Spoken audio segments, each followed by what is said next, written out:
You're listening to the Ship Less Traveled, where small ships make big impressions. We're two travel agents with a big obsession for small ship cruising. From the Arctic to the Amazon, from European rivers to remote islands, if you can reach it by small ship, we're all about it. We're curious, candid, and not afraid to say it like it is. So grab your life jackets. Because you're cruising on the Ship Less Traveled. Well, it's that time of year again. The chocolates are in the shop, and I'm waiting for them to go half off. Hey, Lorraine, happy Valentine's Day to you.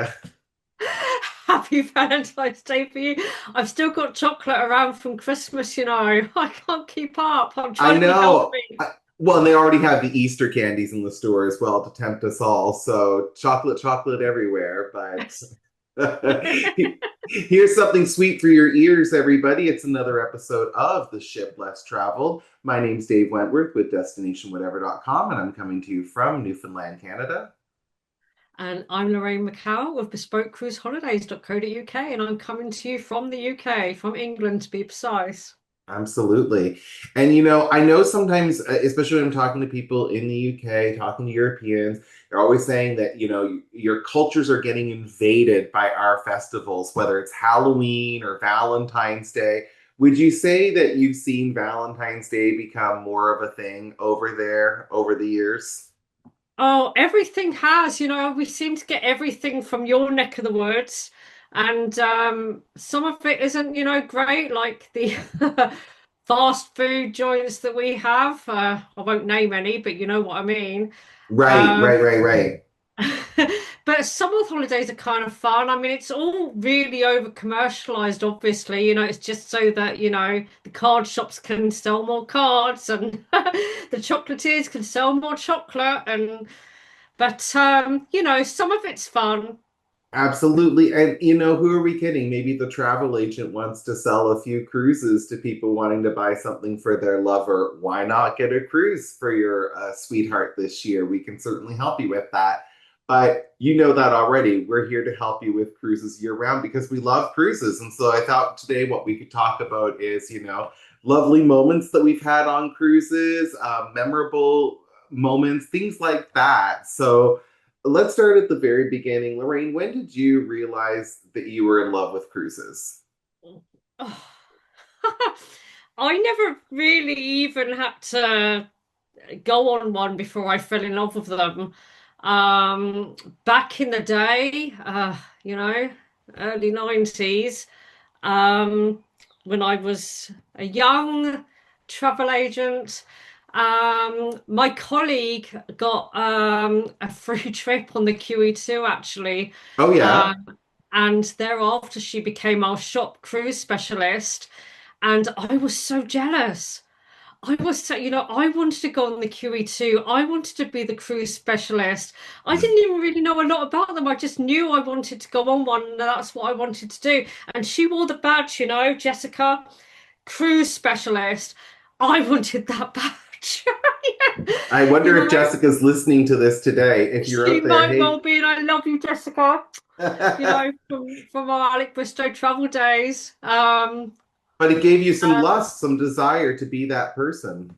I did. I just really had a huge desire. I love traveling. Obviously, that's why I became a travel agent, but I really wanted to go on a cruise.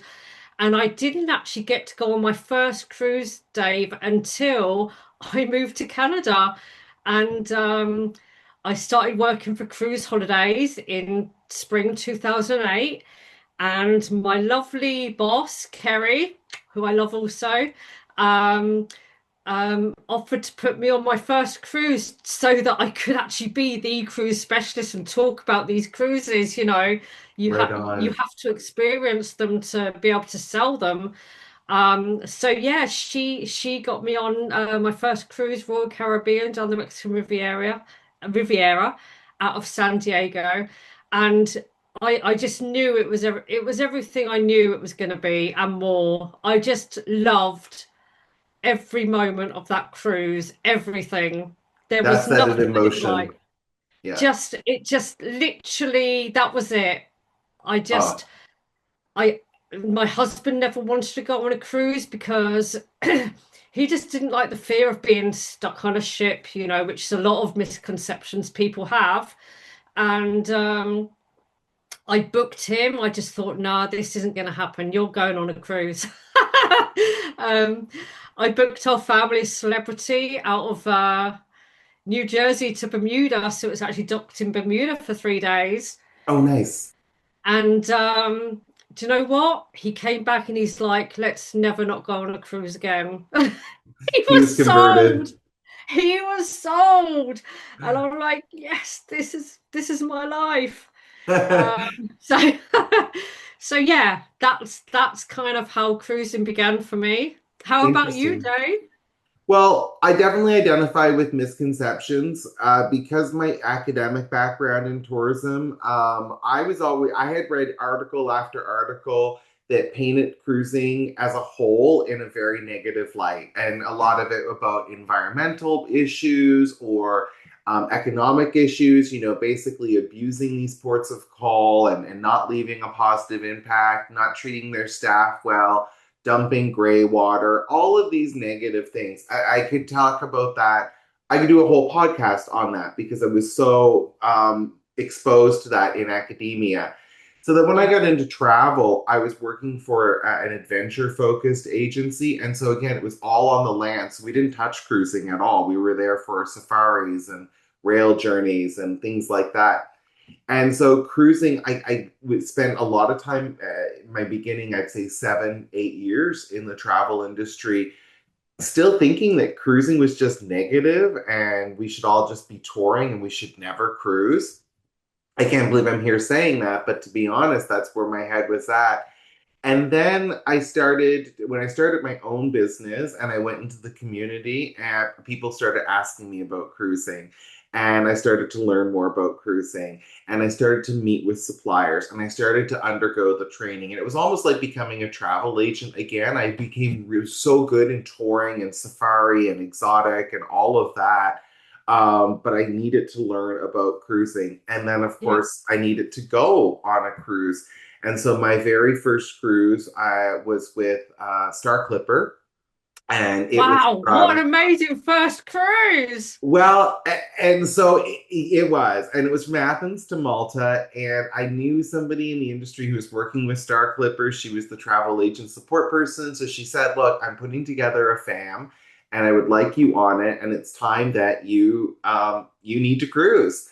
And so that was where it all started for me. And that was back, I believe, in 2017, 2018, somewhere around there.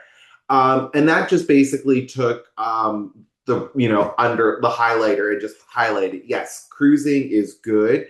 I only knew about the negative examples. And let's be frank, sometimes cruising, especially in the ultra large categories, there are some valid negative case studies.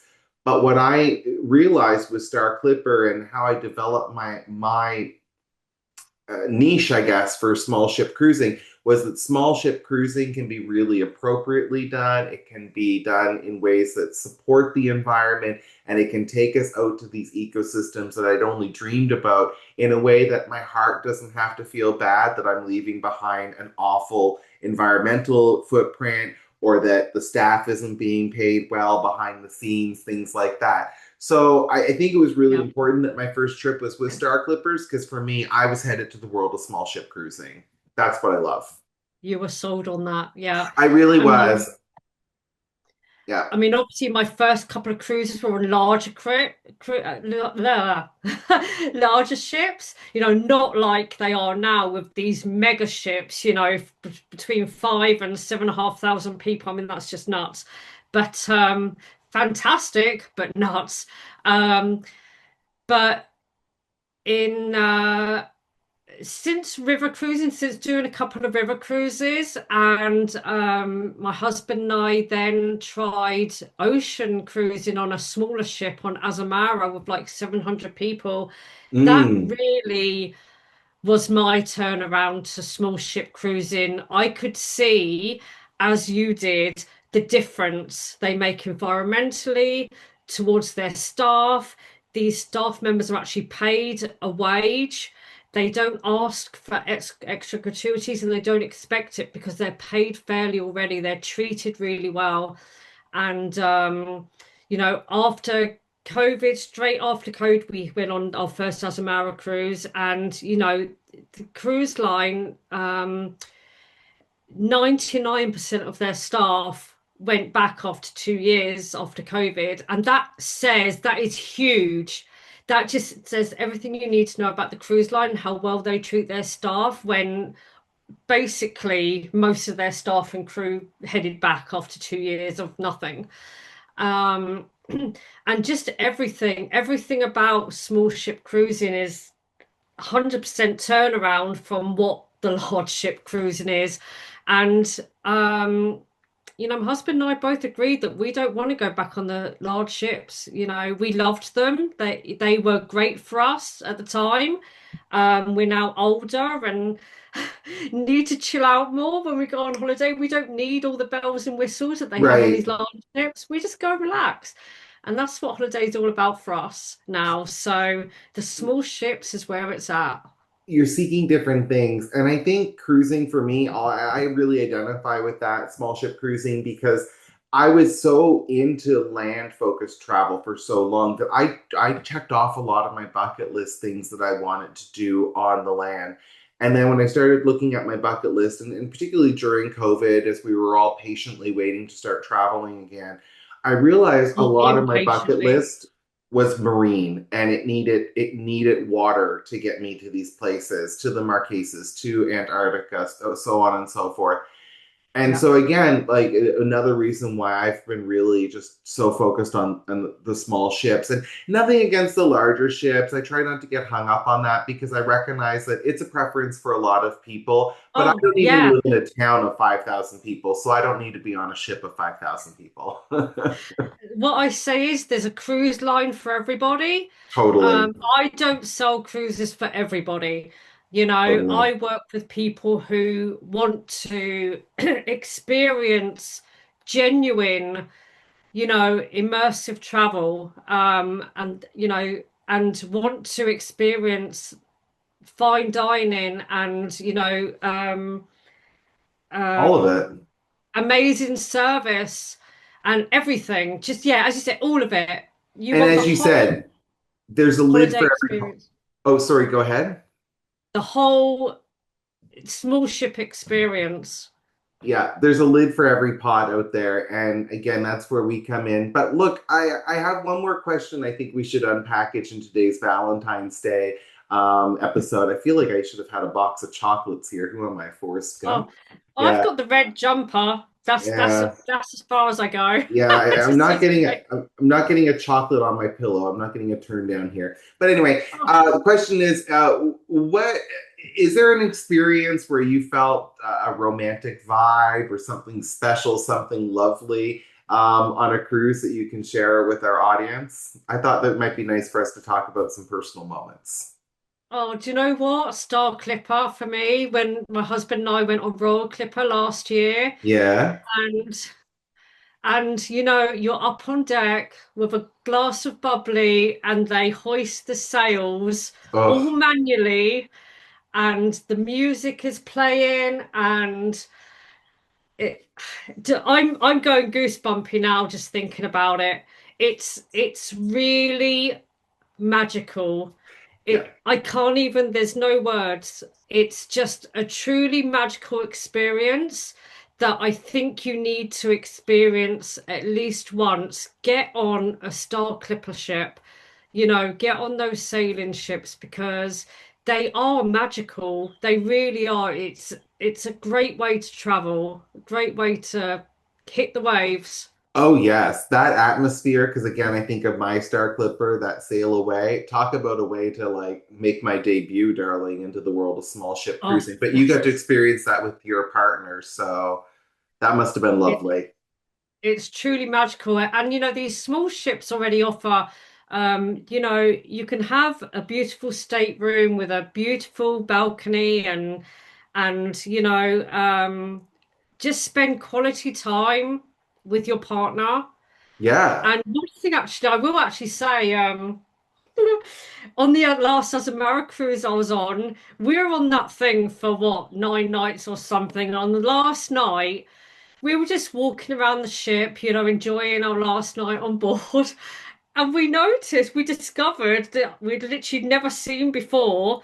Up above the pool deck, there were private cabanas for anyone to use, but just for couples, just to kind of lay in and chill out. And we were like, why haven't we seen these already? This would have been great to chill out for an afternoon in one of these.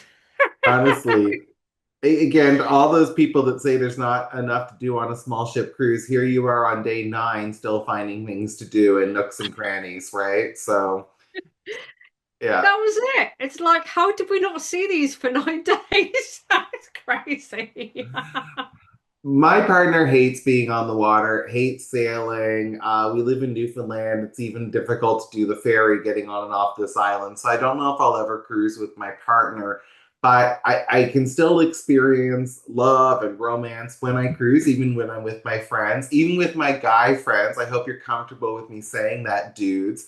But I think about my cruise to French Polynesia, to Tahiti, because that's a destination Oh, that it just feels intimate. Like when you walk yeah, off the plane and it's that warm air and it's coconut scented and floral and like that just makes you in the mood for love. And it was very yeah, interesting on that cruise because again, small ship cruise, the crew is predominantly Polynesian, Marquesian, and they said to us on the first day when they were doing our introduction to the ship lecture, they just said, like, we are very warm and intimate people, and we like to hug and we like to kiss on the cheek and we like to say, I love you. And, if you don't like those sorts of things, we understand and just let us know and we can, dial it down. But our culture, our nature, yeah, we start yeah. off like this is us sort of thing, and this is our part of the world. And of course, I was there for all of the smiles and the kisses and the I love you, Shatem. I love that. So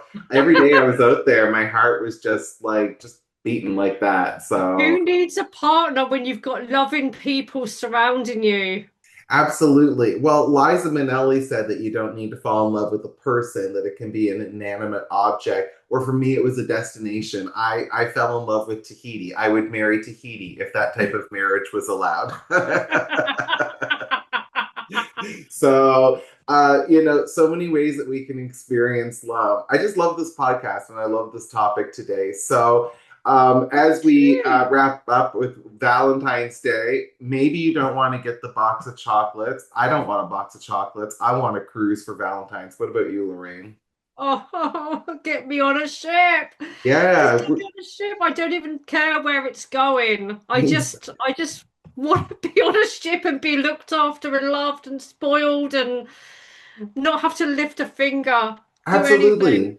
For anybody who may say that we're difficult people to shop for, that's false. We're not. Just get us a cruise. Just put me on a ship and I'm as happy as Larry. I'm the happiest person Absolutely. in the world.